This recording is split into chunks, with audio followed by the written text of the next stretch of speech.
வணக்கம் அன்பு நேயர்களே, நம்ம ஊர் நாயகன் நிகழ்ச்சிக்கு வரவேற்கிறேன். நம்ம ஊர் நாயகன் நிகழ்ச்சியை பொறுத்தவரை திருநெல்வேலியில் உள்ள ரியல் ஹீரோஸை பற்றி பார்க்குறது தான் நம்ம ஊர் நாயகன் நிகழ்ச்சி. ஸோ அந்த விதத்தில் இன்றைக்கி நம்ம கூட இருக்கிறவங்க டாக்டர் கிரிஷ் சார். ஸோ அந்த சாரை பற்றி சொல்லணும்னா அவங்க வந்து நம்ம திருநெல்வேலி ஒரு ஸ்பெஷல் கார்டியாலஜிஸ்ட் சொல்லலாம். ஸோ இருதய அறுவை சிகிச்சை நிபுணர். ஸோ அவங்கள பற்றி நிறைய விஷயங்கள் நம்ம இப்போ பேச போகிறோம். வாங்க நிகழ்ச்சிக்கு போகலாம்.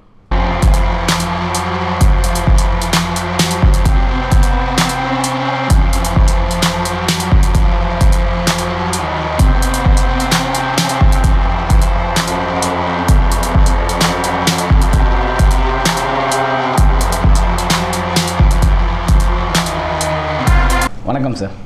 வணக்கம். ஃபர்ஸ்ட் ஆஃப் ஆல் நம்ம ஊர் நாயகன் நிகழ்ச்சிக்கு உங்களை வரவேற்கிறேன் சார். இந்த வாய்ப்பை கொடுத்த மயூர் டிவிக்கும் அன்பார்ந்த நேயர்களுக்கும் பணிவான வணக்கத்தை தெரிவித்துக் கொள்கிறேன்.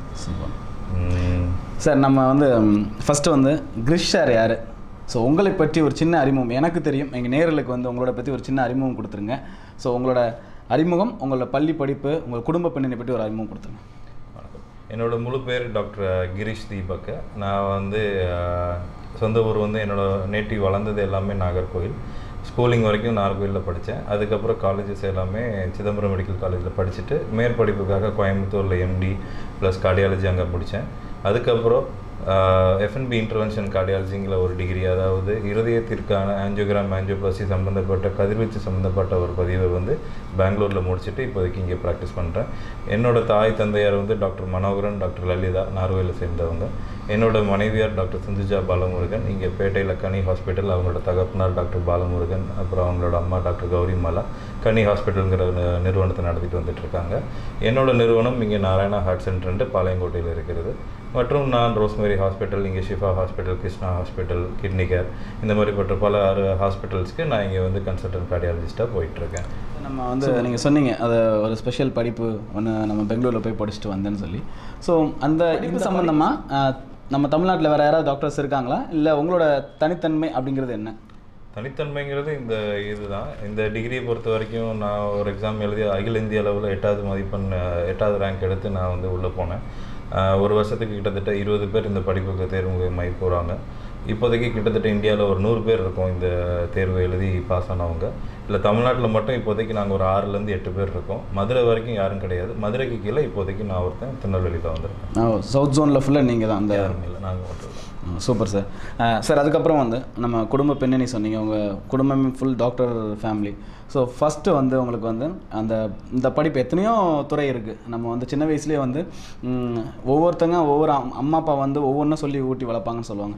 ஸோ அதை மாதிரி வந்து எத்தனையோ துறை இருக்கும்போது நீங்கள் மருத்துவத்துறையை பர்டிகுலராக செலக்ட் பண்ணுறதுக்கு காரணம், இப்போ நீங்கள் செல்ஃப் இன்ட்ரோ கொடுக்கும்போது தெரிஞ்சது ஒரு டாக்டர் ஃபேமிலியில் வந்திருக்கீங்க.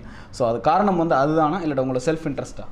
கண்டிப்பாக செல்ஃப் இன்ட்ரெஸ்ட் வந்து ஏன் வந்துச்சுங்கிறத முதல்ல பார்க்கணும். நீங்கள் சொன்ன மாதிரி என்னோடய குடும்ப பின்னணி டாக்டர்ஸ் தான். அப்பா அம்மா, நான் வளர்ந்தது எல்லாமே ஒரு ஹாஸ்பிட்டல்லே தான் வளர்ந்தது. ஸோ அவங்களோட பணியினால் எனக்கு நிறைய மனரீதியான ஏமாற்றங்களும் இருந்திருக்கிறது. பட் ஆனால் at the end of the day அது ஒரு சந்தோஷம்தான். எப்படின்னா, அப்பா ஒரு 4 பேர் அவங்கள வந்து பாராட்டும் போது, குணமாகி போய் பாராட்டும் போது அப்போ தான் நம்ம அப்பாவை பற்றி நமக்கு ஒரு ரியல் ஹீரோவாக நமக்கு தெரியும். ஸோ அந்த நேரத்தில் ஒரு டாக்டர் ஃபீல்ட்னால் இவ்வளோ மரியாதை அப்படிங்கிறது அப்போ சின்ன வயசுலேருந்து பில்டப் ஆகி வந்த ஒன்று தான். ஸோ அதனால் இயற்கையாகவே நானும் டாக்டர் சின்ன வயசில் ப்ளஸ் ஊட்டி வளர்த்ததும் இருக்குது, நீ டாக்டராக தான் ஆகணும் அப்படின்னு சொல்லி முதல்லேருந்து எங்களுக்கு 11th 12th எல்லாத்துலேயுமே ட்ரைனிங் அப்படி தான் போச்சு. பட் வேறு ஆசைகளும் இருந்தது ஆனால் எங்கள் அப்பா வந்து கண்டிப்பாக நீ டாக்டர் தான் ஆகணும்னு சொல்லலை. பட் அந்த ஒரு முதிர்ச்சியான நிலை வரும்போது எனக்கே டாக்டர் மேலே ஒரு இன்ட்ரெஸ்ட் வந்து நானே டாக்டர் ஆகிட்டேன். சூப்பர். அது மட்டும் இல்லாமல் சார், நீங்கள் சொன்னீங்க அதாவது நம்ம வேறு இன்ட்ரெஸ்ட்டும் இருந்ததுன்னு சொல்லி. ஒருவேளை கிரிஷ் தீபக் சார் வந்து டாக்டர் ஆகலைன்னா நீங்கள் என்னவோ ஆயிருப்பீங்க. ஸோ உங்களுக்கு அதாவது ஒரு ஆப்ஷன்ஸ் நீங்கள் வச்சுருந்தீங்களா லைஃப்பில்? கண்டிப்பாக 2வது ஆப்ஷன் இருந்தது. அது எனக்கு வந்து பைலட் ஆகணும்னு ரொம்ப ஆசை சின்ன வயசில். அதனால் நான் முதல்லேருந்து மெக்கானிக்கல் இன்ஜினியரிங்க்கும் என்ன படிக்க வேணும் அப்படின்ட்டு நானும் அந்த லைனில் போயிட்டு இருந்தேன். அப்புறம் சின்ன வயசில் 11th 12thலேயே வந்து ஒரு ஹவு டஸ் அ ஃப்ளைட் ஒர்க்குங்கிற ப்ராஜெக்ட்ஸ் எல்லாமே நான் போய் பண்ணியிருந்தேன். So mechanical I was in first group, நான் பியூர் சயின்ஸ் குரூப்பில் போகல. But I had wide options, 2-3 lines வச்சுருந்தேன். ஏன்னா அந்த காலகட்டத்தில் டாக்டர் சீட் கிடைக்கிறது ரொம்ப கஷ்டமான ஒன்று தான். இன்கேஸ் இது கிடைக்கலன்னா வெயிட் பண்ணி படிக்கிறதா இல்லைனா வேறு ஏதாவது ஆப்ஷன் வைக்கிறதாங்கிறதும் வச்சுருந்தேன். இப்போ இன்கேஸ் நான் டாக்டர் ஆகலைன்னா நான் ஒரு பைலட் ஆகிருப்பேன், இல்லைனா ஒரு மெக்கானிக்கல் இன்ஜினியர் ஆகிருப்பேன். Super sir. ஸோ பைலட்டுங்கிறதும் ஒரு வித்தியாசமான பார்வை தான் ஆக்சுவலி. கண்டிப்பாக ஏன்னா த்ரில்லிங்கான ஒரு விஷயம். ஏன்னா நீங்கள் சூஸ் பண்ண ஒரு இப்போ மெக்கானிக்கல் இன்ஜினியரிங்கிறது ஒரு காமன் ஒன்று ஆயிடுச்சு. ஸோ டாக்டராக இருக்கட்டும் பைலட்டாக இருக்கட்டும் ரெண்டுமே ஒரு வித்தியாசமான ஒரு துறையை வந்து தேர்ந்தெடுத்திருக்கீங்க. Super sir. நீங்கள் வந்து இப்போ உள்ள காலகட்டத்தில் அதாவது மருத்துவத்தை பற்றி நம்ம நிறைய பேசிகிட்டே இருக்கலாம் சார். ஸோ அவ்வளோ விஷயங்கள் இருக்குது. ஏன்னா வந்து மருத்துவம் அப்படின்னால ஒரு டாக்டர்னாலே முதல்ல வந்து மக்கள் வந்து கடவுளாக பார்க்குறாங்க. ஸோ வந்து கடவுளுக்கு அடுத்தது நீங்கள் தான் அப்படிங்கிற மாதிரி எல்லாருமே வந்து ஃபீல் பண்ணி என் பிள்ளையை காப்பாற்றி கொடுத்துருங்க, என் பொண்ணை அவ்வளோ ஒரு கடவுளுக்கு ஈக்குவல் அவங்கள வச்சுருக்காங்க. ஸோ இப்போ உள்ள அந்த மருத்துவத்துறையில் வந்து நீங்கள் என்னெல்லாம் ஒரு கிரிஷ் தீபக் சார் வந்து ஒரு மாற்றம் கொண்டு வரணும் அப்படின்னு நினச்சிங்கன்னா நீங்கள் என்ன கொண்டு வரணும்னு நினைக்கிறீங்க? ஏன்னா நிறைய விஷயங்கள் இருக்குது பேசுகிறதுக்கு. நீங்கள் என்ன கொண்டு வரணும்னு நினைக்கிறீங்க? மாற்றங்கள் நிறைய கொண்டு வரணும் கண்டிப்பாக. ஏன்னா இப்போ மருத்துவங்கிறது தொழில் ரீதியாக போகாமல் ஒரு சேவை ரீதியாகவும் பார்க்க வேண்டியிருக்கு. கண்டிப்பாக அதில் தொழிலும் அடங்கி இருக்கிறது. ஏன்னா அதுவும் ஒரு இன்வெஸ்ட்மெண்ட் பண்ணி வர ஒரு சேவனமாக தான் பார்த்துட்ருக்கோம். ஸோ என்ன துறைகள் மாற்றங்கள் எல்லாருக்குமே எல்லாமே கிடைக்கணும். இப்போ இருக்கிற காலகட்டத்தில் வந்து இவருக்கு இந்த மிடில் கிளாஸ்க்கு இவ்வளோ தான் ட்ரீட்மெண்ட், ஹை கிளாஸ்க்கு இவ்வளோ ட்ரீட்மெண்ட்ங்கிற அந்த டிஃப்ரென்ஷியேஷன் இருக்குது இல்லையா, அது கண்டிப்பாக இருக்கக்கூடாது. மருத்துவ சேவையை பொறுத்த வரைக்கும் இவங்களுக்கும் அந்த அஃபோர்டபுள் காஸ்ட்டில் எல்லாமே கிடைக்கணும். இவங்களுக்கும் இருக்கிறது அவங்களோட higher level of 5 star executive packages hospitals நிறைய இருக்குது. நம்ம திருநெல்வேலி மாநகராட்சியை பொறுத்த வரைக்கும் நிறைய மிடில் கிளாஸும் லோவர் கிளாஸும் தான் இருக்காங்க. கண்டிப்பாக அவங்களுக்கு கண்டிப்பாக எல்லாமே கிடைக்கிற மாதிரிப்பட்ட சேவைகளை திருநெல்வேலி கொண்டு வரணுங்கிறது என்னோட ஒரு ஆசை முயற்சி. ஸோ நீங்கள் சொன்ன மாதிரி வந்து ஒரு அதாவது நம்ம திருநெல்வேலி எடுத்துக்கிட்டால் ஒரு middle class, lower middle class அந்த மாதிரி தான் இருக்காங்க. ஸோ அந்த மாதிரி பீப்புளுக்கு வந்து கிரிஷ் தீபக் சாரால் முடிஞ்ச லெவல் வந்து அஃபோர்டபுள் காஸ்ட்டில் இறங்கி வந்து சேவ் பண்ண தயாராக இருக்கீங்க எங்கள் நிகழ்ச்சி மூலமாக. நீங்கள் அப்படி தான் சொல்கிறீங்க. கரெக்டாக ரெடி பண்ணிட்டு தான் இருக்கேன். ஷூர். என்னோடய நிறுவனத்தை தொடங்கி இப்போ கரெக்டாக 1.5 வருஷம் ஆச்சு. நான் மற்ற ஹாஸ்பிட்டல்ஸில் பண்ணுற ஒரு அமௌண்ட் எவ்வளோ ஆகுமோ அதை விட இங்கே வந்து பாதி ரேட்டில் தான் பண்ணிகிட்ருக்கோம். சூப்பர்.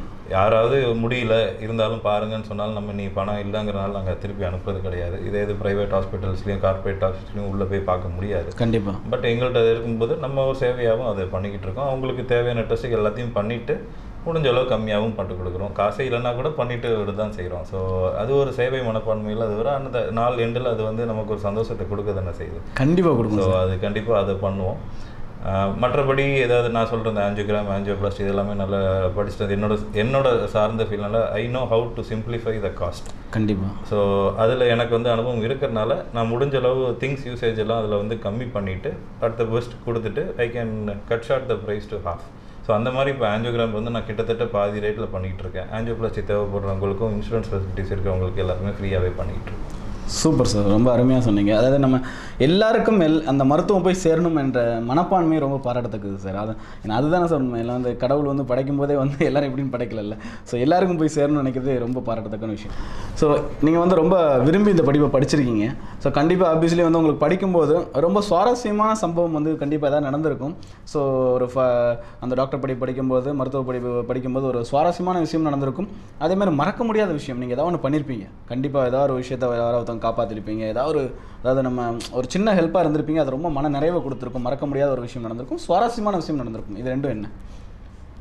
அந்த மாதிரி நிறைய இருக்குது. அதில் குறிப்பிட்டத்தக்க ஒரு 2 சம்பவம் மட்டும் சொல்கிறேன். கண்டிப்பாக. அதாவது என்னோட ஹவுஸ் சர்ஜன்சி லைஃப், அதாவது எம்பிபிஎஸோட படிப்பு காலங்கள் முடித்து நம்ம ட்ரைனிங் டாக்டராக உள்ளே போகிற டைம் ஃபஸ்ட்டு குழந்தைகள் நல்ல பிரிவு டிபார்ட்மெண்ட்டுக்குள்ளே போகிறேன். ஸோ அங்கே வச்சு ஒரு தாய் வருது, நிறமாத கர்ப்பிணி, ஒரு கடைசி நிமிஷத்தில் உள்ளே வராங்க. கஷ்டப்பட்டு குழந்தைய வெளியே டெலிவரி பண்ணி எடுக்கிறாங்க. பட் குழந்தை அழுகுது. ஸோ அந்த இடத்துல ஒரு டாக்டர், ஒரு பீடியாட்ரிக்ஸ் முதுநிலை மருத்துவ மாணவரும் நானும் மட்டும் இருக்கோம். அவரும் புதுசு, நானும் உள்ள புதுசாக இருக்கேன். எனக்கு வந்து எல்லாமே புதுசாக அந்த நேரத்தில் first practical posting sir. So அதுக்குள்ளே போகும்போது அவர் ஒரு குழந்தையை எடுத்து அந்த குழந்தைக்கு செயற்கை சுவாசம் மூலமாக குழந்தைக்கு உயிர் கொடுத்து வித்தின் எல்லாமே ஒரு 2 நிமிஷத்தில் பண்ணி முடிக்கிறாங்க. அந்த இது ஒரு ரொம்ப ஒரு எனக்கு சென்டிமெண்டலாக ரொம்ப தாக்கத்தை உண்டாக்குச்சு. ஏன்னா அந்த 2 நிமிஷம் வெளியில் வந்து அந்த 2 நிமிஷம் அது அவங்க பண்ணலைன்னா அந்த குழந்தைக்கு லைஃப் கிடையாது. கண்டிப்பாக. அது வந்து இயற்கையாகவும் வராது. இயற்கையாக ஒரு குழந்தை பிறந்தவொன்னே அழணும். பட் அந்த குழந்தை அழுகலை. ஸோ ஒரு டாக்டரால் அங்கே வந்து ஒரு 2 நிமிஷத்தில் he can do change the life அப்படிங்கிற ஒரு சென்ஸ் தான் அன்னைக்கு வந்து நான் டாக்டர் படித்ததுக்கு ஒரு அர்த்தத்தை உணர்ந்தது. அந்த டாக்டர் அவர் அந்த இதை செய்யலைன்னா அந்த கண்டிப்பாக அந்த குழந்தைக்கு அன்றைக்கி லைஃப் கிடையாது. அந்த தாய்க்கு ஒரு எவ்வளோ பெரிய மனதளவில் ஒரு டேமேஜ் ஆகிருக்கும் அப்படிங்கிறது எல்லாமே அது ஒரு இம்பார்ட்டன்ஸ். அதுக்கப்புறம் என்னோட ஒரு கேஸ் எல்லாமே நான் வந்து ரொம்ப இன்ட்ரெஸ்டிங்காக எடுத்து பார்க்க ஆரம்பித்தது அந்த ஒரு சம்பவம் தான். ஸோ 2வது சம்பவம் ரெண்டாவது சம்பவங்கிறது நான் என்னோட முதுநிலை மாணவராக நான் இருக்கும்போது ஹார்ட் அட்டாக் பேஷண்ட்ஸை வந்து என்னோட சொந்த கையில் எல்லோரும் நான் வந்து ஃபஸ்ட்டு என்னோட சீனியர்ஸ் பண்ணுவாங்க, நாங்கள் பார்க்குறோம் ஆஞ்சியோகிராம் பண்ணி ஆஞ்சியோபிளாஸ்டி. ஒரு ஹார்ட் அட்டாக் வந்து ஒரு சாக போகிற மனிதரை அவர் கிட்டத்தட்ட இறந்து போனவருக்கு வெண்டிலேட்டர் கருவியில் போட்டு ஒரு ஃபஸ்ட் டைமாக ஆஞ்சியோகிராமில் போய் என்னோட கையால் போய் ஒரு ஸ்டென்ட் போட்டு அவரை காப்பாற்றும் போது அந்த சந்தோஷம் எனக்கு 2 நாளைக்கு தூக்கம் வரல. Super sir. ஏன்னா நீங்கள் முதல்ல சொன்ன விஷயமும் சரி, இரண்டாவதாக சொன்ன விஷயமும் சரி, ரொம்ப நெருடலான விஷயமும் கூட. ஏன்னா அந்த குழந்தை வந்து ஒரு 2 மினிட்ஸ் அழலை அப்படிங்கும்போது அந்த தாய்க்கு வந்து ஒரு நீங்கள் சொன்ன மாதிரி அவ்வளோ ஒரு மன அழுத்தத்தையும் மன கஷ்டத்தையும் நம்ம கொடுத்துருப்போம். ஆனால் வந்து எதற்காக வந்து மருத்துவரை வந்து கடவுளுக்கு அடுத்தாப்புல சொல்கிறாங்கன்னா அந்த ஒரு விஷயம் தான் சார். கண்டிப்பாக கடவுளால் உயிர் கொடுக்க முடியுது, அதுக்கப்புறம் மருத்துவரால் மட்டும்தான் கொடுக்க முடியுது. ஸோ எந்த மனுஷனாலையும் கொடுக்க முடியல. ஸோ ரொம்ப ஒரு அருமையான விஷயத்தை கிட்ட பகிர்ந்துக்கிட்டீங்க சார். நெக்ஸ்ட் கொஸ்டின் போயிடலாம் சார். அதாவது நம்ம மருத்துவம் என்பது ஒரு மிகப்பெரிய ஒரு சேவையான ஒரு விஷயம். ஃபஸ்ட்டு நான் உங்கள்கிட்ட சொன்ன மாதிரி ஸோ இந்த தொழிலில் வந்து நிறைய விஷயங்கள் நடந்துகிட்ருக்கு இப்போ இந்த காலகட்டத்தில். ஸோ அதை நீங்கள் வந்து வெளியே வரும்போது ஒரு காமன் பர்சனாக உணர முடியும். ஸோ அஸ் அ டாக்டராக நீங்கள் அதை எப்படி ஃபீல் பண்ணுறீங்க? நீங்கள் ஒரு மருத்துவராக அதை எப்படி ஃபீல் பண்ணுறீங்க? என்ன உணர்றீங்க? மருத்துவம் கண்டிப்பாக சேவை சார்ந்த ஒரு துறை தான், அதில் எதுவும் சந்தேகம் கிடையாது. அந்த சேவைக்கு நம்மளோட மக்களுக்கு ஏற்ற அளவுக்கு இங்கே டாக்டர்ஸ் கிடையாது. ஸோ அதனால் உள்ள அந்த கூட்ட நெரிசலை தவிர்க்கிறதுக்காக இங்கே ப்ரைவேட்டைசேஷன் வித் கவர்மெண்ட் ஆஸ்பத்திரிகள் எல்லாம் we have different classes of hospitals. So அதுக்கேற்ற மாதிரி அதுக்கு we have to pay them and get the treatment done. So இது சேவைங்கிறது ட்ராக் ஓடிட்டு தான் இருக்குது. பட் இங்கே ஒரு செக்டார் வந்து பணம் வாங்கி பண்ணுறதுனால அந்த செக்டர் தனியாக தெரியுது. ஸோ நம்ம அந்த செக்டாருக்கு போகாமல் நமக்கு தகுந்த செக்டாருக்கு நம்ம போனால் நம்ம இருக்கு. ஸோ ஆல்ரெடி அதுதான் நிறைய இருக்குது. ஆனால் நம்ம கண்ணுக்கு தெரியாது. ஏன்னா என்று நம்ம உடலுக்கு நம்ம வந்து பணம் செலுத்தி ஒரு இதை பெற்றுக்கொள்கிறோமோ அது நமக்கு இப்போ கஷ்டமாக தெரியுது. ஒரு மனிதனுக்கு உணவு, உடை, நலன் ப்ளஸ் அவன் தங்குற வீடு, இது எல்லாமே ஒரு அத்தியாவசியமாயிருக்கு. ஆமாம். இப்போ எல்லாருமே ஜஸ்ட் ஒரு எக்ஸாம்பிள் சொல்கிறேன். நீங்கள் மருத்துவத்துக்கு ஏன் நான் பணத்துக்கு கொடுத்து பார்க்கணுங்கிறத எல்லாரோட ஜென்ரல் ஆட்டிடியூடாக இருக்கும். கண்டிப்பாக ஒரு நியாயம் தான், யாருக்கு வேணாலும் வரலாம் இல்லையா? ஏன்னா it is an essential commodity. உணவு எல்லாம் எடுத்துக்கிறோம். நீங்கள் ரேஷன் கடையில் வாங்குறீங்களா? ரேஷன் கடையில் நான் வாங்குறதில்ல சார். வாங்குறதில்ல. உண்மையை சொல்ல போனால் நானும் வாங்குறதில்ல. ஏன்? நம்மளோட எஸ்டாப்ளிஷ்மெண்ட்டுக்கு ஏற்றாப்புல நம்ம அடுத்த குவாலிட்டிக்கு போகணுன்னு ஆசைப்படுறோம். கண்டிப்பாக. ஆனால் ஒரு சூப்பர் மார்க்கெட்டில் வந்து வாங்க முடியாதவன் ரேஷன் கார்டில் வாங்கிட்டு தான் இருக்காங்க. அவனுக்கு ஏற்ற எல்லா மருத்துவ ஃபெசிலிட்டிஸும் இருக்குது. எல்லாமே ஒரு பணக்காரனுக்கு என்ன கிடைக்குமோ இன்று இருக்கிற அரசாங்கத்தோட செயல்பாடுகளில் எல்லாமே வந்துருச்சு. இப்போ முந்தி தான் டிஃப்ரென்சியேஷன் இருந்துச்சு. இவருக்கு ஆஞ்சியோபிளாஸ்டி பண்ணணும், ஒரு பெரிய ஆப்ரேஷன் பண்ணால் ப்ரைவேட் ஹாஸ்பிட்டலில் தான் பண்ணணும், இது அரசு ஆஸ்பத்திரியில் பண்ண முடியாதுன்னு இருந்தது. இப்போ அப்படி கிடையாது. ஒரு ரேஷன் கடையில் உணவு வாங்குறவனுக்கும் ஹை கிரவுண்டோ, நம்ம ஊரில் ஹை கிரவுண்ட் மெடிக்கல் காலேஜ் இருக்குது, அங்கே அதே ட்ரீட்மெண்ட் ப்ரைவேட் என்ன கிடைக்குமோ அவனுக்கு கிடைக்குது. ஸோ நம்ம என்னால் போய் ஒருத்தருக்கு நினைப்பாங்க, என்னால் ஒரு மெடிக்கல் காலேஜில் போய் ஒரு நாள் ஃபுல்லாக உட்கார முடியாது, அங்கே எல்லா விதமான மக்களும் இருப்பாங்க, எனக்கு அது கொஞ்சம் சங்கோஜமாக இருக்கும் அப்படின்னு ஃபீல் பண்ணுறவங்க ப்ரைவேட்டில் வந்து பார்க்குறாங்க. ஃபார் தேட் அந்த ஹாஸ்பிட்டல் ஸ்பெண்டிங் மணி. ஒரு ஹாஸ்பிட்டல் தொடங்குறது அவ்வளோ ஈஸி கிடையாது. இப்போ இருக்கிறதுல ஒரு 5 ஸ்டார் ஹோட்டல் கட்டுறதை விட ஹாஸ்பிட்டலுக்கு ஒரு இன்வெஸ்ட்மெண்ட் ஜாஸ்தி. கண்டிப்பாக. அதுக்குள்ள இதுக்கு அவங்க அந்த பேமெண்ட்ஸ் இப்போ இருக்க தான் செய்யுது. கண்டிப்பாக. மக்கள் இப்போ உணர்ந்துக்கிட்டு இருக்காங்க. ஏன்னா வெளிநாட்டோட கம்பேரிசன் இப்போ தான் உள்ளே வருது. ஒன்ஸ் மீடியாவே இதை ப்ரொபகேட் பண்ணாலும், பட் மீடியாவோட அட்வான்ஸ்மெண்ட்ஸ் அண்ட் இப்போ இருக்கிற இதனால வெளிநாட்டோட கம்பேரிசனும் உள்ளே வந்து. கண்டிப்பாக. நான் பண்ணுற ஒரு ட்ரீட்மெண்ட் இங்கே எனக்கு 2 லட்சம் ரூபாய் ஆகுது. இதே இதை நான் வெளிநாட்டில் பண்ணால் 2 கோடி ரூபாய் வரும். அதில் அந்த டாக்டருக்கு 25% பேமெண்ட் இருக்கும். கண்டிப்பாக. ஆனால் இங்கே அதே இதை 2 லட்சத்துக்கு பண்ணுறோம். அதனால தான் வெளிநாட்டிலேருந்து எல்லாரும் இப்போ இங்கே வராங்க. ரொம்ப சூப்பரான ஒரு விஷயம் சொன்னீங்க. நீங்கள் சொன்னோன்னு எனக்கு ஒரு விஷயம் அந்த இன்ஸ்டண்ட்டாக ஞாபகம் வந்தது சார். என்னென்னா, ஒருவேளை நம்ம கவர்மெண்ட் ஹாஸ்பிட்டலில் பார்க்கும்போது நான் கேள்விப்பட்டிருக்கேன், நான் பார்த்துருக்கேன், ஒரு 10 பேராசிட்டமாலுக்கு வாங்குகிறாங்க பேஷண்ட்ஸ், அமாக்சிலின் வாங்குகிறாங்க. அதை வந்து ஒரு 5 நாள் சாப்பிட்றாங்க, ஒரு 3 நாள் 4 நாள் சாப்பிட்றாங்க, மித்ததை தூர போட்டுடுறாங்க. ஒருவேளை பைசா கொடுத்து வாங்காதனால அதோட மதிப்பு நம்ம மக்களுக்கு தெரியலையா? ஸோ இதை நீங்கள் எப்படி பார்க்குறீங்க? இதுக்கு ஏதாவது அட்வைஸ் சொல்லணும்னு நீங்கள் நினைக்கிறீங்களா சார் டாக்டர்? ரொம்ப ரொம்ப முக்கியமான செக்மெண்ட் இது. ஏன்னா நாங்கள் 2 கேடர் ஆஃப் பேஷண்ட்ஸையும் பார்க்குறோம். கண்டிப்பாக. என்னோட இதில் நான் வந்து ஃப்ரீ பேஷண்ட்ஸுக்கும் நான் பார்த்துட்ருக்கேன். கண்டிப்பாக. காசு கொடுத்து பார்க்குறவங்களுக்கும் பார்த்துட்ருக்கேன். ஸோ காசு கொடுக்குறவங்களுக்காக ஒரு தனி செட் ஆஃப் ட்ரீட்மெண்ட்ஸுங்கிற மாதிரி இல்லாமல் இவங்களுக்கும் நம்ம அதே ட்ரீட்மெண்ட்டை கவர்மெண்ட்டை கேட்டு அவங்க எய்டில் பண்ணிக்கிட்டு. கண்டிப்பாக. ஸோ அந்த ஒரு அருமை இவங்களுக்கு தெரியறதில்லை. கண்டிப்பாக தெரியறதில்லை. ஏன்னா நீங்கள் 2 லட்ச ரூபா கொடுத்து ஒரு ப்ரொசீஜர், ஒரு ஆப்ரேஷன் ஏதோ பண்ணும்போது அதுக்குள்ள மெயின்டெனன்ஸும் நீங்கள் பண்ணுவீங்க. ஆனால் இந்த 2 லட்ச ரூபாக்குள்ள ட்ரீட்மெண்ட் அவனுக்கு என்னன்னே தெரியாமல் அவனுக்கு ஃப்ரீயாக கொடுக்கும்போது அடுத்த 2வது விசிட் 3வது விசிட்டில் வரும்போது அவன் வந்து அதோட மெயின்டெனன்ஸ் ட்ரீட்மெண்ட்டை அவன் எடுக்க தவறிடுறாரு. இது ரொம்ப ரொம்ப முக்கியமானது. ஒரு ட்ரீட்மெண்ட் எடுத்தோம் அப்படின்னா அதோட மெயின்டெனன்ஸ் ட்ரீட்மெண்ட் கண்டிப்பாக எடுக்க வேண்டியிருக்கும். அதையும் கவர்மெண்ட் ஃப்ரீயாக தான் கொடுக்குறாங்க. மானிய நிலையில் மெடிக்கல் ஷாப்ஸ் இப்போ நிறைய வந்துருச்சு. எல்லாத்துலேயுமே 25% of the cost of the private ஹாஸ்பிட்டலில் இருக்குது. அது வந்து அதை கூட அவங்க எடுக்காதங்கப்போ கொஞ்சம் மனசு கஷ்டமாக இருக்கும். அதே மாதிரி நீங்கள் சொன்னீங்க, அழகாக சொன்னீங்க. நம்ம வந்து நீங்கள் சொன்னீங்க 2 கேடருக்குமே வந்து நம்ம சேம் ட்ரீட்மெண்ட் தான் கொடுக்குறோம். இவங்க அதை உணர்ந்துடுறாங்க. ஸோ அவங்க அதை உணரலை. பிகாஸ் ஆஃப் நம்ம வந்து அந்த கவர்மெண்ட்லேருந்து நம்ம ஃப்ரீயாக பண்ணுறதுனால ஃப்ரீ தானே அப்படின்னு ஒரு அலட்சிய போக்கு வந்தது. ஸோ மக்களிடையே வந்து அந்த அலட்சிய போக்கு மாறும்போது இது சரியாயிரும். கரெக்ட் தானே சார்? அது படிப்பறிவு வரும்போது தானா ஆட்டோமேட்டிக்காக அதோட லிட்ரஸி ரேட் அது அவங்க மேலே தப்பு கிடையாது. ஏன்னா அவங்களுக்கு யாரும் சொல்லிக் கொடுக்கல. சொல்லிக் கொடுக்க வேண்டிய கடமையில் நம்ம மருத்துவர்களும் அரசு நிறுவனங்களும் இருக்கிறது. கண்டிப்பாக கொஞ்சம் கொஞ்சமாக நம்ம ஒன்ஸ் எஜுகேட் தம் அவங்களுக்கு இதெல்லாம் சொல்லி கொடுத்துட்டோம் உணர்த்திட்டோம் அப்படின்னா கண்டிப்பாக அவங்களும் மாறுவாங்க. கண்டிப்பாக அந்த அலட்சிய போக்கு விட்டுருவாங்க. அவங்களுக்கு தெரியல, எந்த டாக்டருக்கும் டைம் இல்லை இருந்து சொல்கிறதுக்கு. But once we spend time டெஃபினட்டாக அவங்க மாறுவாங்க. கண்டிப்பாக. Super sir. நெக்ஸ்ட் கொஸ்டின் போயிடலாம் சார். நம்ம வந்து எல்லா துறையிலையுமே வந்து எல்லாருக்குமே ஒரு முன் மாதிரி ஒரு ரோல் மாடல் யாராவது இருப்பாங்க. ஸோ உங்களுக்கு வந்து மருத்துவத்துறையோட ரோல் மாடல் யார்? எதற்காக உங்கள் ரோல் மாடல்? மருத்துவத்துறையில் என்னோட ரோல் மாடல் நான் பார்த்து வளர்ந்த எங்கள் அப்பா தான். சிறு வயதில் என்னோடய ரோல் மாடல் ஒரு டாக்டர்னால் இப்படி இருக்கணும். காலையில் 7 மணிக்கு எழுந்திரிச்சு வேலையாக எங்களை பார்க்குறோமோ இல்லையோ அவங்க போய் பேஷண்ட்ஸை தான் பார்த்துட்ருப்பாங்க. ஏன்னா ஸ்கூலுக்கு போகிற பிள்ளைங்க முதல்ல என்னை பார்த்துட்டு போயிட்டாங்கன்னா அவங்களோட நோய் குணமாகும் அப்படிங்கிற எண்ணத்தில் இருப்போம். ஸோ அந்த எண்ணத்தில் அவர் 7 மணிலேருந்து 9 மணி வரைக்கும் ஓபி பார்ப்பாங்க. அதுக்கப்புறம் ஒரு நாள் ஃபுல்லாக ஓடிட்டு இருப்பாங்க. குடும்பத்துக்கு உள்ள டைம் கொஞ்சம் கம்மியாக தான் இருக்கும். பட் அந்த விஷயத்தில் ஒரு டாக்டரோட ஃபேமிலி எவ்வளோ சாக்ரிஃபைஸ் பண்ணுங்கிறத நாங்கள் புரிஞ்சுக்கிட்டாலும் அது எல்லாத்தையும் பேலன்ஸ் பண்ணி கொண்டு போனதுக்கு எங்கள் ரோல் மாடல் ஃபஸ்ட்டு எங்கள் அப்பா தான். அடுத்து கல்லூரி பருவங்களில் அப்படி மாறிச்சு. எங்களோட வாத்தியார்கள், என்னோட 2-3 வாத்தியார்கள் மட்டும் பேர் சொல்லிக்கிறேன். ஃபஸ்ட்டு எனக்குள்ளே இருக்க திறமையை வெளியே தனியாக எடுத்து கொண்டு வந்து டாக்டர் கார்த்திகேயன் ஒரு டாக்டர், என்னோட எம்டி பீடியாட்ரிக்ஸ் அப்போ he was my lecturer.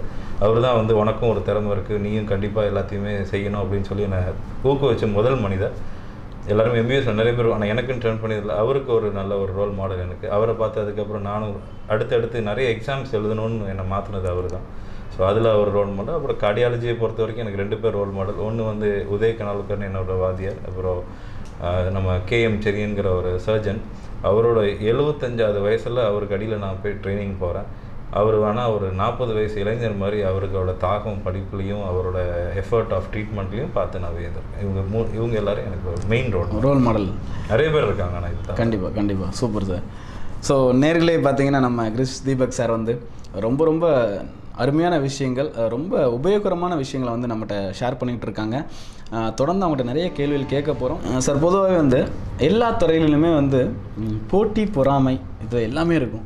So குறிப்பிட்ட சொல்லணும்னா மருத்துவத்துறையில் வந்து நிறைய தடைகள் வந்திருக்கும், உங்களுக்கு நிறைய போட்டிகள் இருக்கும். ஸோ அந்த போட்டிகள் அந்த தடைகளெல்லாம் நீங்கள் எப்படி வந்து ஓவர் கம் பண்ணி வாரீங்க? ஸோ அதோட சீக்ரெட் என்ன? பியூர் போட்டின்னு எடுத்துக்க முடியாது. இது ஒரு போட்டி மாதிரியான ஒரு சுச்சுவேஷன் தான். ஏன்னா நீங்கள் வென் யூ ஸ்டார்ட் கம்பேரிங் அது ஒரு போட்டியாக தான் வருது. நீங்கள் இப்போ உங்களுக்கு ஒரு சாப்பிட போகிறீங்க, இன்றைக்கி நீங்கள் உங்களுக்கு என்ன பிரியாணி சாப்பிட போகிறீங்கன்னா நீங்கள் எங்கே போவீங்க? ஒரு டைப் ஆஃப் ஹோட்டல் போவோம். இன்றைக்கி எனக்கு தோசை சாப்பிடணுன்னா அதே ஹோட்டல் போவீங்களா? அந்த பிரியாணி சாப்பிட்ற ஹோட்டல் இல்லை, போக மாட்டோம். நமக்கு என்ன தேவையோ அதை நம்ம மைண்ட் இப்போ அனலைஸ் பண்ண தெரியும். ஸோ இந்த போட்டிங்கிற இதில் வந்து இப்போ வந்து எங்களுக்கே பை டைம் டிமார்க்கேஷன் ஆயிடுச்சு. ஏன்னா இப்போலாம் எதுனாலுமே முந்தி ஒரே ஒரு டாக்டர்கிட்ட தான் போவாங்க. அவங்க குடும்ப டாக்டர், ஃபேமிலி டாக்டர்கிட்ட போய் ஹார்ட் அட்டாக்னாலும் அவர்கிட்ட தான் போவாங்க, பேதி ஆனாலும் அவர்கிட்ட தான் போவாங்க. பட் இப்போ அப்படி போகிறதில்ல. அவங்க பேதி ஆனால் மட்டும்தான் அவங்கள்ட்ட போகிறாங்க. ஹார்ட் அட்டாக்னா அவர்கிட்ட போகாமலே எடுத்தோடனே ஒரு பெரிய ஆஸ்பத்திரி போகணுன்னு போகிறாங்க இல்லையா? அந்த ஒரு டிஃப்ரென்சியேஷன் வந்து போட்டிகளுக்கு இல்லாமல் ஆக்குது. எனக்கு என்ன தேவை? இப்போது இருதய பிரிவில் நாங்கள் ஒரு 20 இதய டாக்டர்ஸ் இருக்கோம் அப்படின்னா அவங்க மக்களுக்கு தெரியும் இவங்களுக்கு என்ன தேவை, இவருக்கு என்ன சிறப்பாற்றல் அப்படின்னா. அப்போ என்னோட சிறப்பு அம்சம்னு பார்த்தீங்கன்னா இன்டர்வென்ஷன் கார்டியாலஜி, அதாவது ஹார்ட் அட்டாக் வந்த பேஷண்ட்ஸுக்கு ஆஞ்சியோகிராம், ஆஞ்சியோபிளாஸ்டிக் பண்ணுறது. இதில் வந்து மக்களே இப்போ சேர்ந்தெடுத்து வர ஆரம்பிச்சிட்டாங்க. ஸோ எல்லா டாக்டர்ஸுமே இருப்பாங்க. அது போட்டியாக பார்க்கக்கூடாது. அவங்களுக்கு ஒரு தனி சிறப்பன்மை இருக்கும். அவங்க இதில் இருந்துக்குவாங்க. இன்னொரு டாக்டரால் பண்ணுறதுக்கு டெஃபினட்டாக என்னால் பண்ண முடியாது. நான் என்னோட துறை சார்ந்த இதில் நான் என்ன பண்ணுறேனோ அதில் வந்து ஐ எம் தி பெஸ்ட் அப்படின்னா I have to prove I am the best. So அதை மக்களுக்கு வந்து அவங்களே புரிஞ்சுக்கிட்டு அதுக்கு அடுத்து வர ஆரம்பிச்சிருவாங்க. இதில் போட்டின்னு இன்னொரு டாக்டர் பார்த்து நான் ஒன்றும் போட்டியாக எடுத்துக்க வேண்டிய அவசியம் இல்லை. அவருக்கு வராது எனக்கு வராது, எனக்கு வர்றது அவருக்கு வராது. ஸோ என்னோட துறை சார்ந்த இதில் வந்து இன்டர்வென்ஷன் கார்டியாலஜின்னா அதில் நமக்கு என்றைக்குமே ஒரு யூனிக்கிட்டி இருக்கும். கண்டிப்பாக சார். சார் நான் முன்னாடியே சொன்ன மாதிரி போட்டிகள் நீங்கள் இல்லைன்னு சொல்லிட்டீங்க, போட்டிகளாக பார்க்கலை அப்படின்னு சொல்லிட்டீங்க. அதுதான். ஸோ இப்போ இன்னொரு விஷயம் என்னென்னா, போட்டி இல்லை, பட் ஆப்வியஸ்லி எப்படின்னா உங்களுக்கு ஒரு ஒரு டாக்டர் இருக்காங்க, அவங்க சில ஆஃபர்ஸ் ப்ரொவைட் பண்ணுவாங்க. ஸோ நம்ம என்ன கடமை பண்ணணும்னு நினைக்கிறோமோ அதை பண்ண முடியாமல் அந்த ஆஃபர்ஸை வந்து அவன் ஆஃபர்ஸ்னால நம்ம தடைப்பட்டு போய் நிற்போம். ஸோ இந்த மாதிரி ஒரு சூழ்நிலை வரும்போது நீங்கள் அதை எப்படி டேக்கிள் பண்ணுறீங்க? இந்த இதை வந்து நீங்கள் எப்படி சமாளித்து அதில் வாரீங்க, ஓவர் கம் பண்ணி வாரீங்க? ஆஃபர்ஸுங்கிறது இப்போ எல்லா ஃபீல்ட்லேயும் வந்துடுச்சு. இப்போ ஒரு ஹோட்டலாக இருக்கட்டும், மெடிக்கல்லையுமே நான் இன்கேஸ் அதே மாதிரி அவங்க எப்படி ஆஃபர்ஸ் கொடுக்குறாங்களோ அதே ஆஃபர்ஸ் நாங்களுமே கொடுக்க வேண்டியதாக ஆகுது. கண்டிப்பாக ஆஃபர்ஸ் அது நல்ல விதமாக தான் எடுத்துகிட்டு இருக்கேன். ஸோ நமக்கு அதில் பணம் இன்கம் வராட்டாலும் ஒரு சேவை ஓரியன்டாக அது ஓடிட்டு தான் இருக்கும். நம்ம கண்டிப்பாக வாழ்க்கையில் ஒரு 4 காசு சம்பாதிக்கணும்னா 4 காசு நல்ல இது பிஸ்னஸ் மூலிமா வரட்டும், 4 காசு சேவை மூலிமா வரட்டும், அப்போ தான் மன நிம்மதி இருக்கும். ஏன்னா நம்ம ஒன்றும் government is not paying is money for any anything தான் எல்லாமே டேக்ஸ் கட்டுறதுலேருந்து எல்லாமே பண்ணி தான் ஆகிறோம்.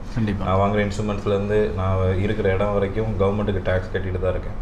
ஸோ எல்லாத்துக்கும் அதுக்கு ஒரு ரன்னிங் காஸ்ட் வேணும். அந்த ரன்னிங் காஸ்ட்டுகளோட லாபத்தை ஒரு 20% வச்சுட்டு மீதிய சேவை ஓரியன்டாக ஆஃபர்ஸ் கொடுக்குறதுல தப்பு இல்லை. அவங்க கொடுக்குற மாதிரி நானுமே கொடுத்துட்டு தான் இருக்கேன். நம்மளுமே எவ்ரி 3 months நானுமே எல்லா full cardiology package consultation offers வந்து ஒரு 600 rupees 800 rupees பண்ணிட்டு தான் இருக்கேன். அது நல்ல அமோக வரவேற்பு இருக்குது. ஏழை எளிய மக்கள் யாரெல்லாம் இதெல்லாம் ப்ரைவேட்டில் போய் பார்க்க முடியாத மக்கள் நிறைய இருக்காங்க. அவங்க எல்லாருமே வந்து பயன்பட்டுட்டு தான் இருக்காங்க. ஸோ அதை வந்து அதுவும் ஒரு போட்டித்தன்மையாக பார்க்காம நம்மளும் அதே இதை யூஸ் பண்ணிக்க வேண்டியதான்.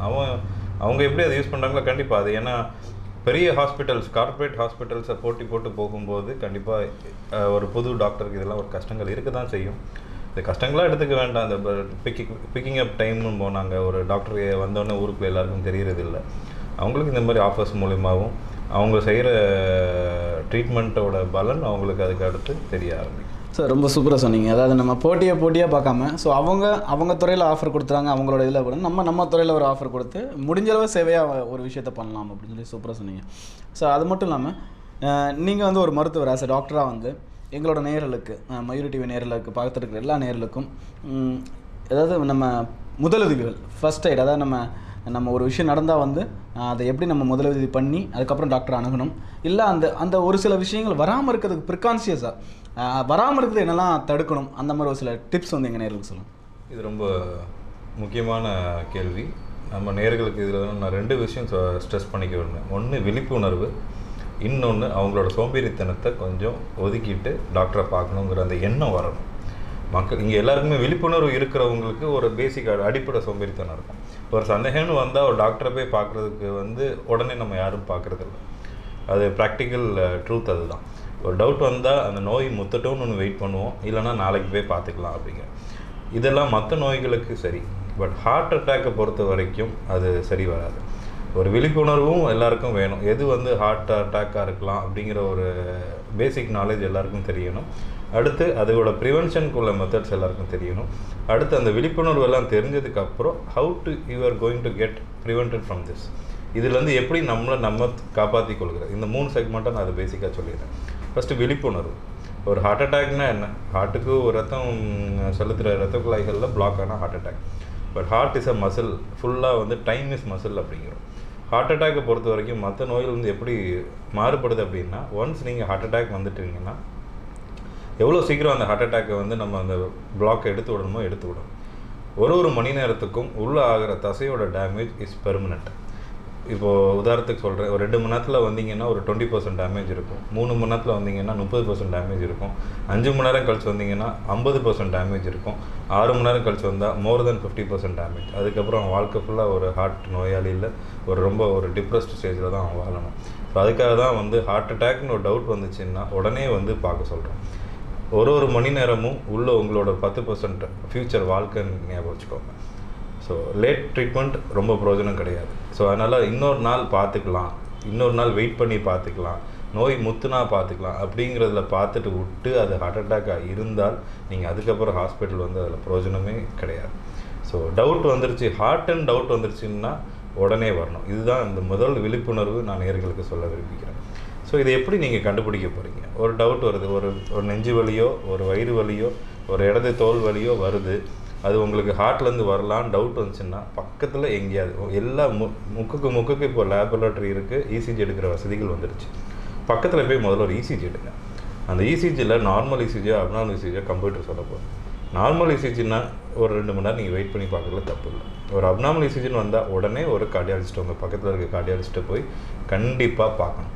இந்த இடத்துல தான் உங்கள் சோம்பேறித்தனத்துக்கு மக்களோட ஒரு அலட்சியத்தன்மையை வந்து நான் வந்து ஸ்ட்ரெஸ் பண்ணிக்க விரும்புகிறேன். இன்னொருத்தர் ஒரு இடத்துக்கு போகணுன்னா இன்னொருத்தரோட துணை வேணும், அவங்க அவைலபிலிட்டி பார்க்கணும். இந்த மாதிரிப்பட்ட விஷயங்கள் வந்து நம்ம ஒரு இந்திய கலாச்சாரத்தை பொறுத்த வரைக்கும் கொஞ்சம் டிலேடாக இருக்குது. இதே ஃபாரினாக இருந்தால் அவன் போய் கொடுத்தா உடனே அவனுக்கு ஒரு ட்ராக் போட்டு கவர்மெண்ட்டே போட்டு வச்சுருக்காங்க. இங்கே அந்த மாதிரி சிஸ்டம் கிடையாது. நீங்களாக தான் போகணும், நீங்களாக தான் டாக்டரை சூஸ் பண்ணணும், நீங்களாக தான் ஹாஸ்பிட்டலை சூஸ் பண்ணணும், நீங்கள் தான் போய் காசு கொடுத்து பார்க்கணும்.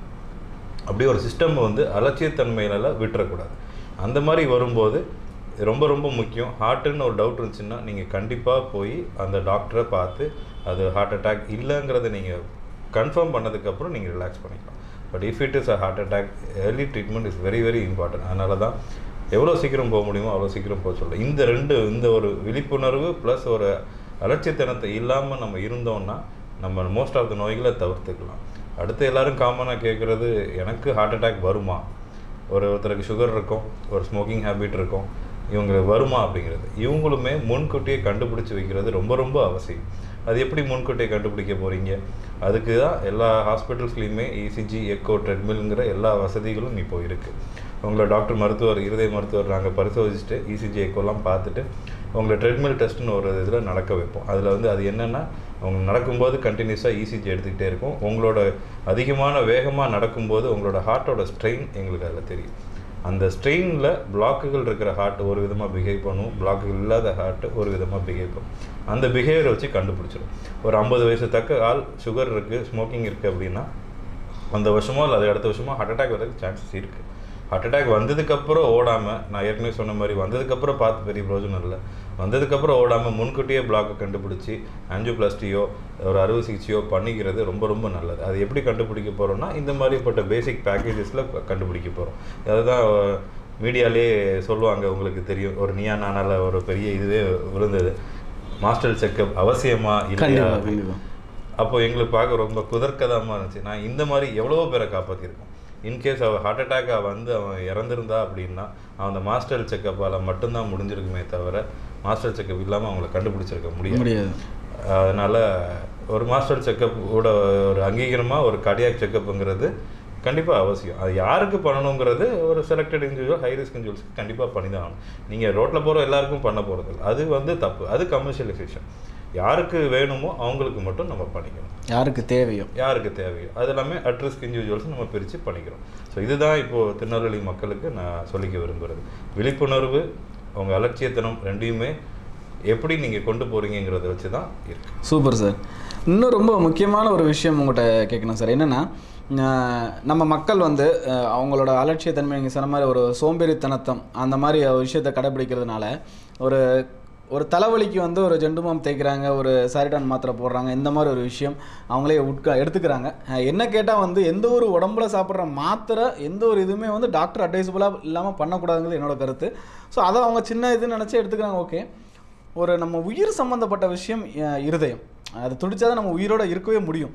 ஸோ இந்த உயிர் சம்மந்தப்பட்ட விஷயத்துக்கு இம்பார்ட்டன்ட் கொடுக்காம ஒரு கை கால் அதாவது கை உழையுது, நெஞ்சு வலிக்குது, ரைட்டாக அது கேஸ்ட்ரிக் ட்ரபிளாக இருக்கும்ப்பா, நம்ம ஒரு போன் செடி சரியாக போயிடும், ஒரு ஜிஞ்சர் குடி சரியாக போயிடும், இந்த மாதிரி விஷயங்கள் ஒரு சவனப்படி சரியாக போயிடும், இந்த மாதிரி விஷயங்கள் அப்படி நம்ம வந்து பேசி அதை குடிச்சிட்டு நைட்டு தூங்கிட்டு காலைல முழிக்கும்போது சிலவங்க முழிப்பாங்க, சிலவங்க முழிக்காமலும் போவாங்க. முழிக்கும்போது திருப்பியும் அந்த நெஞ்சு வலி கண்டினியூ ஆகி உங்கள்கிட்ட வரும்போது அந்த பேஷண்ட் எந்த நிலைமையில் வருவார்? இந்த மாதிரி அவேர்னஸ் ஏன் வந்து டவுன் த பீப்புள், ஏன் நிறைய மிடில் பீப்புள் கூட இல்லை, ஏன் இல்லை? இந்த பார்வை நீங்கள் எப்படி பார்க்குறீங்க சார்? ரொம்ப முக்கியமான கேள்வி. எங்களோட விழிப்புணர்வு ஸ்ப்ரெட்டிங்கில் வந்து இந்த கேள்விக்கு பதில் தான் நாங்கள் எல்லாத்தையுமே சொல்லுவோம். ஒரு காய்ச்சல் நீங்கள் மாத்திரை சாப்பிட்டுட்டு அடுத்த நாள் சரியாகுதான்னு பார்க்கலாம், நாளைக்கு சரியாகலைன்னா அதுக்கப்புறம் ஒரு நாள் கூட வெயிட் பண்ணி டாக்டரை பார்க்கலாம். அதனால் நீங்கள் என்ன இழக்க போகிறீங்க? ஒரு நாள் காய்ச்சலில் கஷ்டப்பட்டுருப்பீங்க, எதுவும் டேமேஜ் எதுவும் ஆக போகிறதில்ல. ஒரு வயத்தால் போகிறது ஒரு 2 வேளையில் போகலாம், சம்டைம்ஸ் சாப்பாடை பொறுத்து சரியில்லாமல் இருக்கலாம், இன்ஃபெக்ஷனாக இருக்கலாம், ஒரு 2 வேளை சரியாகலாம், சரியாகலைன்னா டாக்டர்கிட்ட போகலாம், அதுலேயும் ஒன்றும் இறக்க போகிறது. ஆனால் இங்கே இந்த ஹார்ட்டில் தான் நீங்கள் வந்து தப்பு விட்டுறக்கூடாது. இதில் வந்து ஒன்ஸ் போச்சுன்னா போச்சு தான்.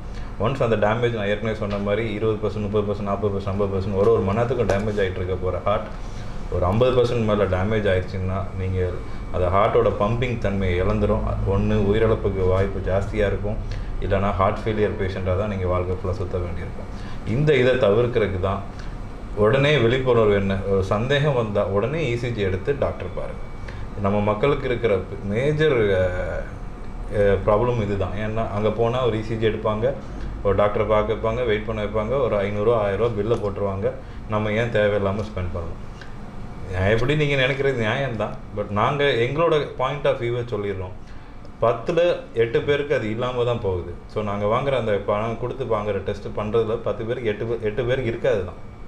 ஆனால் அந்த 2 பேர் யார் அந்த 2 பேராக இருக்குங்கிறது நமக்கு தெரியாது. அந்த ஒரு 2 பேரை மிஸ் பண்ணிடக்கூடாதுன்னு தான் நாங்கள் எல்லாரையுமே இன்வேரியபிளாக இசிஜியும் எக்கோவும் எடுத்து பார்த்துட்டு ஹார்ட் அட்டாக்காக இல்லையாங்கிறத பார்க்குறதுக்கு ஒரு பிளட் டெஸ்ட்டும் பண்ணுறோம். டெஃபினட்டாக இது செலவு பண்ணி உங்களுக்கு கண்டுபிடிக்கிறதுக்கு ஒரு 1000லேருந்து 2000 வரைக்கும் ஆகலாம். நைட் டைம் போனீங்கன்னா டெஃபினட்டாக ஒரு 2000 மேலே ஆகலாம். டாக்டர் பார்க்குறதுக்கு அவங்களுக்கும் ஒரு 1 ஹவர் வர்றதுக்கும் டைம் ஆகும். ஸோ இந்த இதெல்லாம் வச்சு பார்க்கும்போது இது அவசியமா அப்படிங்கிற கேள்வி. எனக்கு ஒரு நெஞ்சுவலி வந்து நான் ஒரு 2 ரூபா மாத்திரையில் சரி பண்ணியிருக்க முடியும் அப்படிங்கிற ஃபேக்ட், அது நீங்கள் சரியாக பண்ணுறீங்களா தவறாக பண்ணுறீங்களாங்கிறத கண்டுபிடிக்கிறதுக்கு 2000 ரூபா செலவாங்கிறத நீங்கள் கம்பேர் பண்ணி பார்க்குறீங்க. அது 2000 ரூபாங்கிறது உங்கள் உயிருக்கு கம்பேர் பண்ணும்போது அது ஒன்றுமே இல்லாத விஷயம். நம்ம போய் ஒரு ஹோட்டலில் சாப்பிட்டோன்னா 2000 ரூபா செலவு பண்ணுறதுக்கு யோசிக்கிறது இல்லை. ஆனால் போய் ஒரு டாக்டரை பார்த்து 2000 ரூபாய்க்கு டெஸ்ட் பண்ணணும் அப்படிங்கிறப்ப நம்ம கண்டிப்பாக யோசிக்க தான் செய்கிறோம்.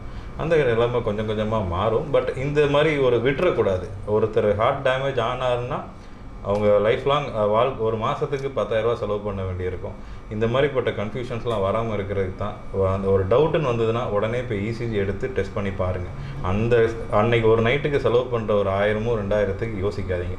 That good cost your life. ரொம்ப ஒரு அருமையாக சொன்னீங்க. நம்ம லைஃபோட உயிரையும் லைஃபையும் கம்பேர் பண்ணும்போது ஒரு 2000 ரூபாங்கிறது கண்டிப்பாக பெரிய விஷயம் இல்லை தான் என்னை பொறுத்தவரை.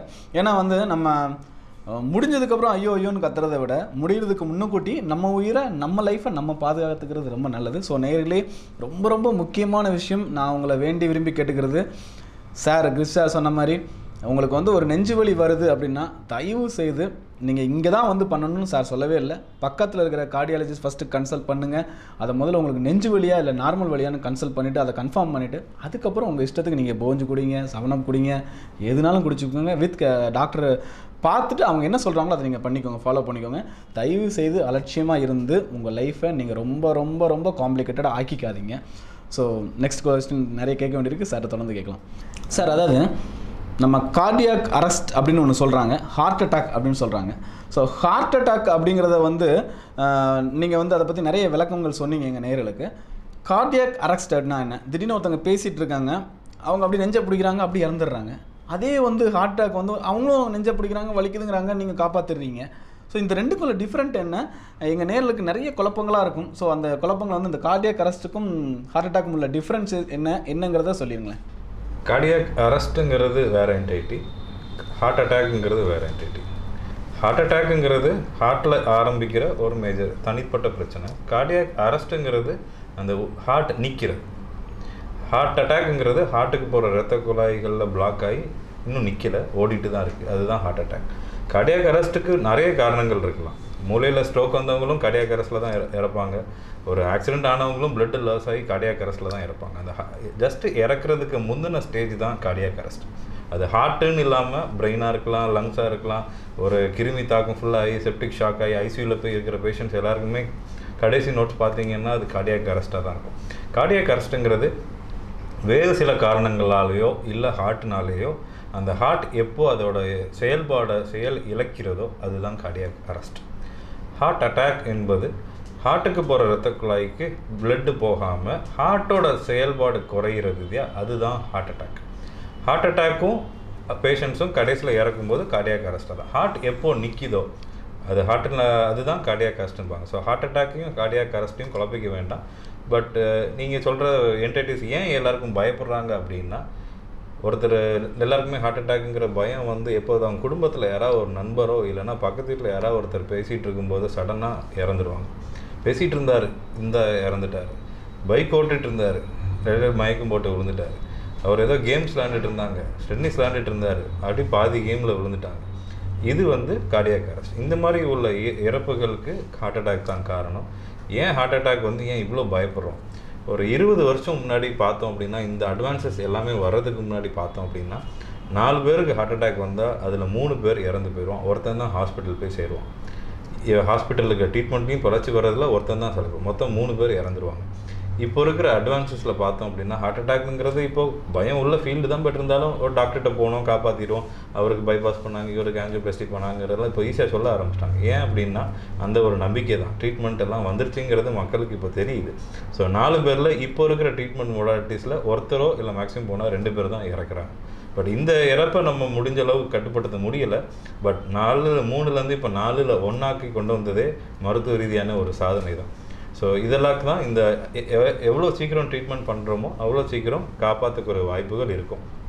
ரொம்ப மோசமான ஹார்ட் அட்டாக்ஸ் நிறைய இருக்குது. அது ஏன் ஹார்ட் அட்டாக்ல வந்து நமக்கு உயிரிழப்பு வருது அப்படிங்கிறது காரணத்தை சொல்லிடுது.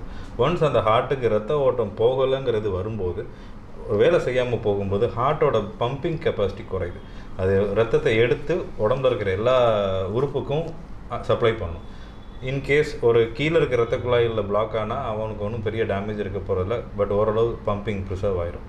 பட் மேலே இருக்க ரத்த குழாயில், ஆரம்ப ரத்த குழாயிலே ஹார்ட் அட்டாக் ஆச்சு அப்படின்னா அந்த ஹார்ட் சுத்தமாக வேலை செய்யாது. அவனுக்கு உடம்புக்கும் மூளைக்கும் ரத்தம் போகாது. 6 செகண்டில் அவனுக்கு உயிரிழப்பு வரும்.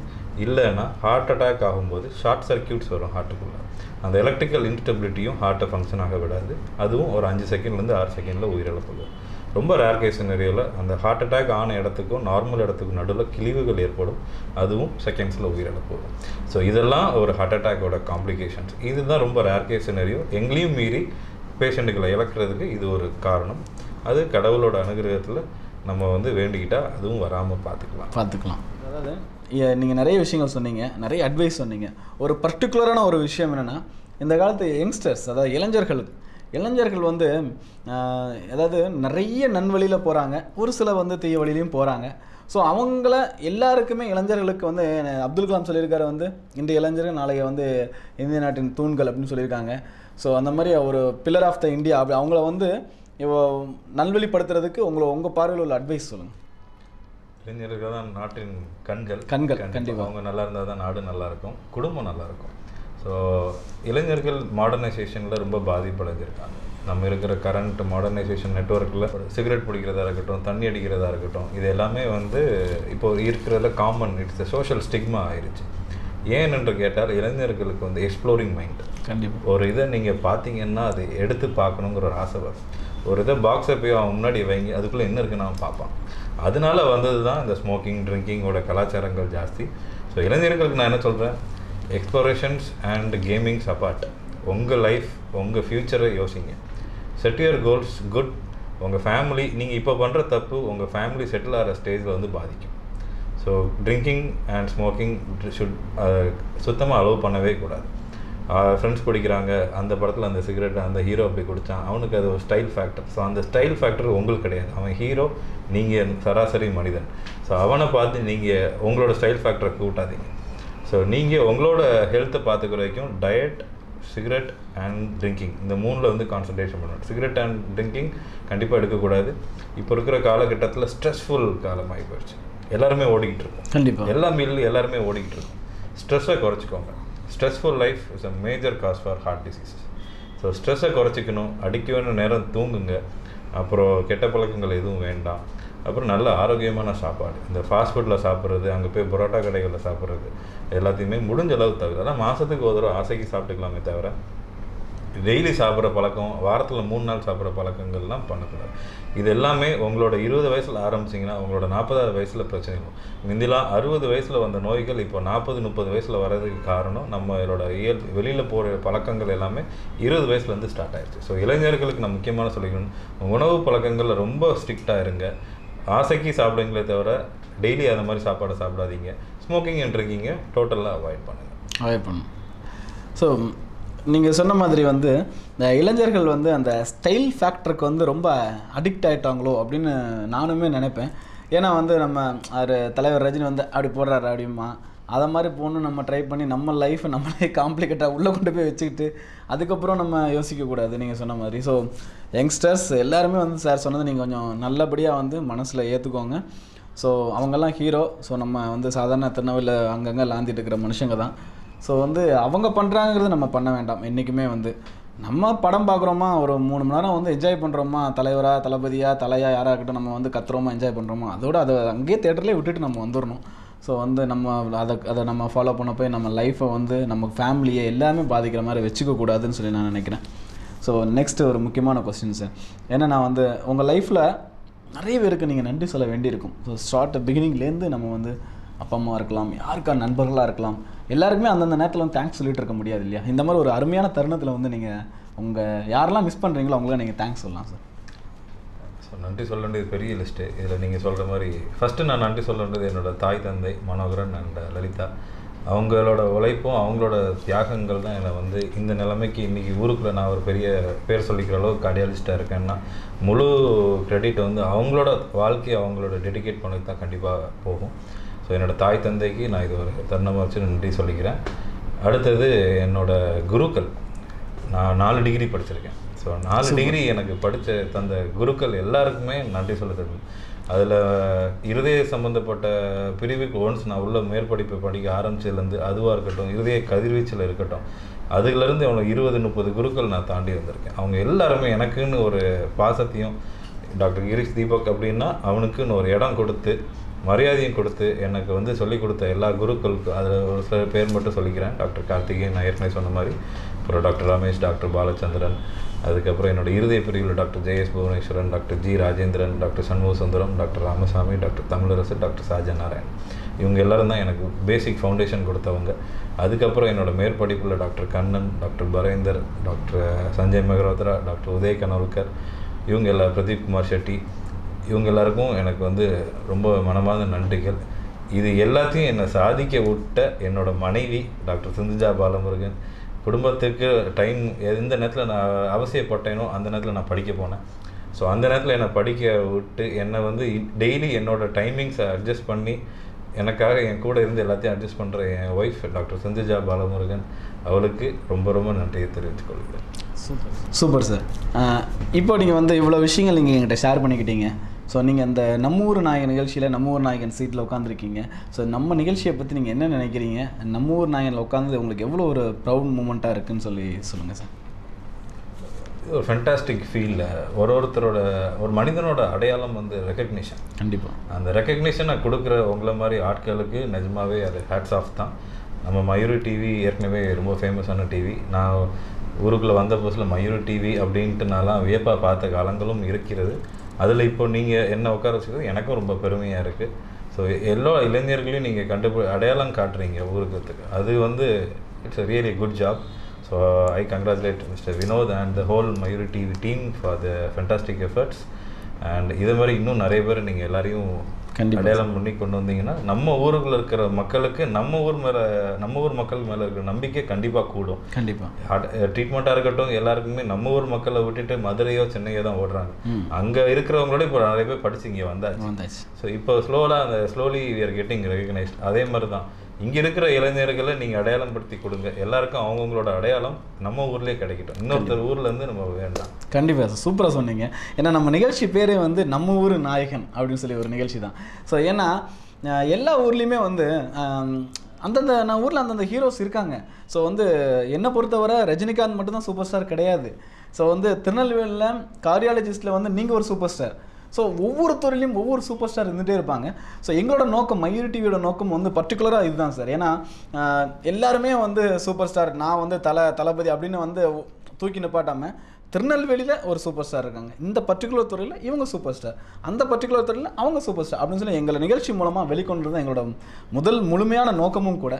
ஸோ ரொம்ப அருமையாக அவங்களோட பொன்னான நேரத்தை வந்து எங்கள் மயூரி டிவிக்காக ஒதுக்கி கொடுத்து எங்கள் நேர்களுக்கு, முக்கியமாக எங்கள் நேர்களுக்கு வந்து ரொம்ப ரொம்ப பயனுள்ள தகவல்கள், இளைஞர்களுக்கு ரொம்ப பயனுள்ள டிப்ஸு அட்வைஸ்லாம் ரொம்ப கொடுத்தீங்க. ஸோ மறுபடியும் வந்து இளைஞர்கிட்ட வந்து கிறிஸ் சார் சார்பாகவும் எங்கள் மயூரி டிவி சார்பாகவும் கேட்டுக்கிறது வந்து தயவு செய்து வந்து எந்த ஒரு கெட்ட பழக்கத்தும் அடிக்ட் ஆகாதீங்க. அந்த அடிக்ட் ஆனதுக்கப்புறம் நமக்கு வர பின் விளைவுகளை நம்மளால் சந்திக்க முடியாது. சார் சொன்ன மாதிரி எல்லா டயட் எல்லா பழக்கத்தையும் நீங்கள் ஃபாலோ பண்ணுங்கள், ஒரு ஆரோக்கியமான வாழ்வை நம்ம முழுமையாக வாழலாம்னு சொல்லி கேட்டுக்கிறேன். ஸோ இளைஞர்களே வந்து நம்ம கிறிஸ் சார் சொன்ன மாதிரி ஒரு அருமையான ஒரு நீங்கள் வந்து டயட்டு, ஒரு அருமையான வாழ்க்கையை வந்து நம்ம ஆரோக்கியமான வாழ்க்கையை வந்து முழுசாக வாழலாம்னு சொல்கிறேன். ஸோ உங்களோட நல்ல நோக்கங்கள் நல்ல எண்ணங்கள் நிறைவேற மயூரி டிவி சார்பாக வாழ்த்துக்கள் சார். ஸோ நேரிலே நம்ம ஊர் நாய் நிகழ்ச்சியில் வந்து கிறிஸ் தீபக் சார் வந்து நிறைய விஷயங்கள் நம்மகிட்ட ஷேர் பண்ணிக்கிட்டாங்க. இதே மாதிரி இன்னொரு நல்ல நம்ம ஊர் நாய் நிகழ்ச்சியில் உங்களை தொடர்பு கொள்கிறேன். அதுவரை உங்களை உங்கள் வினோத், வணக்கம்.